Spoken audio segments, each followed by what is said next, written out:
soalan Jelebu nombor 3.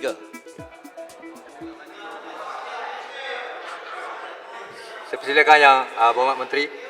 Datuk Yang di-Pertua, seperti Jelebu dan ahli umat sedia maklum, Kertas Putih Felda yang dibentangkan di Dewan ini pada 10 April tahun lalu telah menggariskan pelbagai strategi dan untuk dilaksanakan dalam tempoh jangka pendek, sederhana jangka panjang. Antara strategi utama yang telah dan sedang dilaksanakan adalah menambah baik tadbir urus korporat, menangani masalah aliran tunai, rasionalisasi pelaburan dan kepentingan, memperkasa peneroka, mengukuhkan sistem perakawanan dan meningkatkan penglibatan dalam aktiviti hiliran. Secara keseluruhannya, kesemua strategi yang dirancang di bawah Pelan Pemulihan Felda seperti digariskan dalam Kertas Putih telah ataupun sedang dilaksanakan. Datuk Yang di-Pertua, pelaksanaan kesemua strategi tersebut disokong melalui peruntukan kewangan, termasuk juga pemberian jaminan kerajaan berjumlah RM6.23 bilion yang diberikan dalam tempoh 4 tahun. Peruntukan tersebut terdiri daripada program pembangunan peneroka bagi mendapatkan hasil baharu berjumlah RM1 bilion, penyiapan projek terbengkalai perumahan generasi baharu Felda atau PGBF berjumlah RM250 juta, penghapusan faedah hutang kebun peneroka berjumlah RM2 bilion, pemberian pinjaman sara hidup dan pendahuluan hasil pada peneroka berjumlah RM480 juta, dan pemberian jaminan ke atas penstrukturan semula pinjaman Felda berjumlah RM2.5 bilion. Datuk Yang di-Pertua, di bawah program pembangunan peneroka bagi mendapatkan hasil baharu ataupun PPP, Felda telah melaksanakan projek rintis di Felda Bukit Rokan, Negeri Sembilan atas tanah seluas 77 ekar. Lebih daripada 300 orang peserta peneroka terlibat dalam program ini yang melibatkan aktiviti penanaman sayur dan cili secara vertigasi, ternakan arnab, pedaging dan penanaman cendawan. Pelaksanaan program PPP ini akan diperluaskan ke Felda Bukit Aping Barat, Felda Semencu, Felda Cuping, Felda Ketih 6, Felda Keratung 7 dan Felda Sahabat di Sabah. Antara program yang akan dilaksanakan adalah ternakan lembu pedaging, tanaman herba, tanaman kacang dan juga tanaman rosel. Bagi penyiapan rumah terbengkalai perumahan generasi baharu atau PGBF daripada 4,794 unit kediaman di 20 lokasi yang telah melepasi tahap siap 70%. Sebanyak 2,058 unit di 10 lokasi telah siap dibina dan telah pun dapat sijil perakan siap dan pemantauan ataupun CCC. Baki 2,020 unit kediaman di 6 lokasi dijadual siap menjelang hujung tahun ini, serta 716 unit kediaman di 4 lokasi dijadual disiapkan tahun depan.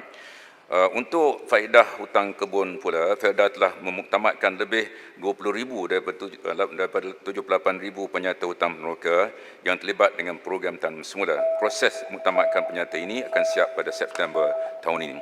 Bagi sara hidup dan pendahuluan hasil kepada peneroka, kerajaan telah pun menyalurkan peruntukan sebanyak RM480 juta kepada Felda. Felda juga sedang berunding dengan Kementerian Kewangan bagi penerbitan sukuk berjaminan kerajaan untuk melaksanakan penstrukturan semula pinjaman Felda. Akhir sekali, Datuk Yang di-Pertua, kerajaan telah menubuhkan pasukan khas yang dipengerusikan oleh Yang Berhormat Tan Sri Wahid Umar bagi mencari kaedah terbaik, memastikan kemandiran dan kemampanan kewangan Felda untuk manfaat warga peneroka. Pasukan ini telah mengadakan sesi libat urus dengan lembaga pengarah Felda, pengurusan kanan, FGB, wakil-wakil peneroka dan pelbagai pihak berkepentingan lain, dan pasukan ini dijangka akan bentangkan hasil laporannya pada awal bulan Ogos 2020. Terima kasih, Datuk Yang di-Pertua. Terima kasih Berhormat Menteri. Dipersilakan Yang Berhormat Datuk Haji Jalaluddin untuk tambahan pertama. Terima kasih Datuk Yang di-Pertua, terima kasih Yang Berhormat Menteri.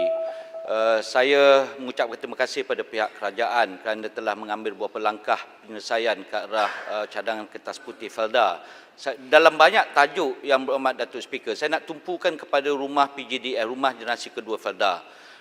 Yang Berhormat Menteri dah bagi tahu 70%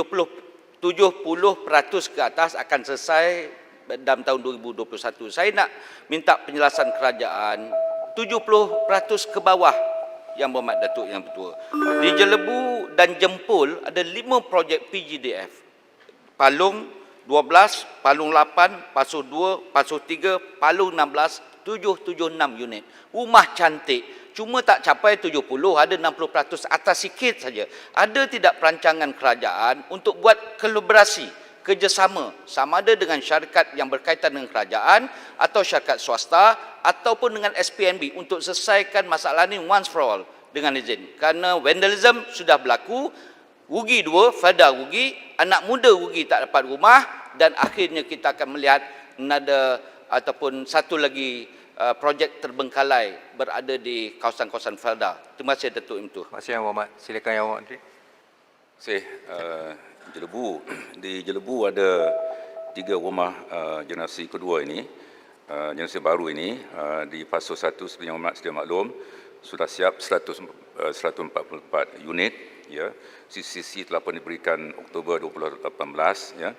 Dan yang kedua di Pasuh 2 seperti Yang Berhormat sedia maklum, di bawah peruntukan prihatin disediakan peruntukan 16.5 juta ringgit untuk menyiapkan 70 unit Pasuh 2. Mengenai yang kurang 70% ini yang disebut Yang Berhormat, ya, ada 150 unit di Pasuh 3 yang kurang, yang memerlukan 29 juta ringgit itu yang dibangkit oleh Yang Berhormat, ya.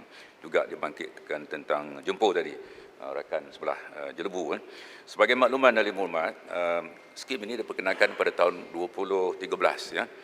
Dan pada jangkaan awalnya melibatkan 20,000 unit rumah, dan yang telah dalam pembinaan dan siap dibina 8,314. Jadi 20,000 unit ini melibatkan kos 1.5 bilion. Antara masalah yang dihadapi ialah modelnya tidak mampan. Kenapa? Kerana kosnya kira RM198,000 satu unit, dijual pada RM90,000 seunit. Maknanya bagi setiap rumah, subsidinya RM100,000. Inilah masalah yang dihadapi oleh pihak kerajaan dan Felda. Apapun, kita terima baik cadangan Yang Berhormat. InsyaAllah kita akan cari kaedah, khususnya pasukan petugas di bawah Tan Sri Wahid dan di bawah kepimpinan Yang Berhormat Besut, pengurusi Felda yang baru. InsyaAllah kita akan cari kaedah-kaedah baru bagaimana untuk menangani masalah rumah-rumah yang kurang 70% tahap kesiapannya. Terima kasih Datuk Yang Dipertua. Terima kasih Yang Berhormat Menteri. Satu soalan. Silakan Yang Berhormat. Yang Berhormat. Tampin. Okey, terima kasih. Kalau kita rujuk pada kertas putih, ada yang menyebutkan penguasaan mekanisasi dan otomasi akan meningkatkan produktiviti dan mengurangkan kebergantungan terhadap pekerja asing. Saya ingin bertanya, sejauh manakah kerajaan telah melaksanakan urusan ini sehingga dalam keadaan COVID-19 ini pintu negara masih ditutup dan juga kadar pengangguran yang kritikal terutama di kalangan anak-anak generasi muda Felda. Sejauh mana kerajaan melaksanakan perkara ini sehingga anak-anak generasi muda Felda ini dapat ditempatkan di lokasi-lokasi yang sepatutnya dalam keadaan pada hari ini. Terima kasih. Terima kasih Yang Berhormat. Silakan Yang Berhormat Menteri. Datuk Yang Bertua, terima kasih. Ulangan ada 2 komponen soalan tersebut. Yang pertama ialah berkaitan dengan otomasi di Felda dan menggantikan pekerja asing.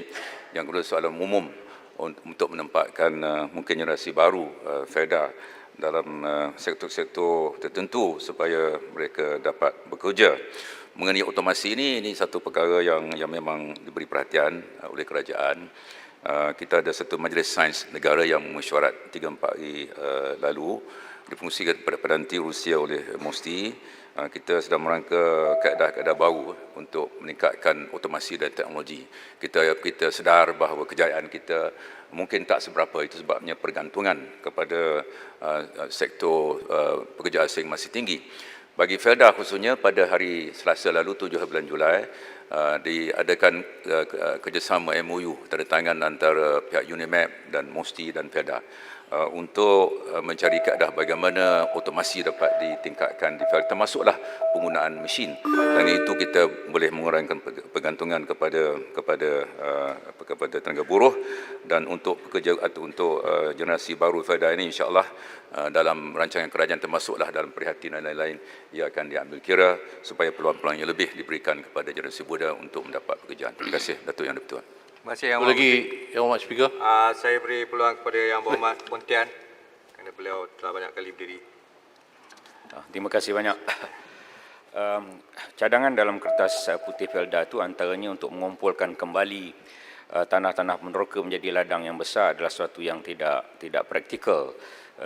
Bererti ia tidak boleh berjaya. Bagaimanakah mengenai ada satu cadangan dahulu untuk mewujudkan gedung makanan negara supaya tanah-tanah peneroka Felda dijadikan juga pusat-pusat penternakan tanaman herba, pelbagai usaha di bawah tanah 10 ekar yang disediakan itu. Projek besar nama Gedung Makanan Negara. Terima kasih. Terima kasih Yang Berhormat. Silakan Yang Berhormat Menteri. Yang di-Pertua, gedung ni sudah lama dah semasa Yang Berhormat juga bertugas sebagai salah seorang yang menjadi pemangkin kepada kemajuan Felda satu masa dahulu. Jadi dulu satu masa nak ternak 1 juta lembu di kawasan Felda, Yang Berhormat Puan masih ingat.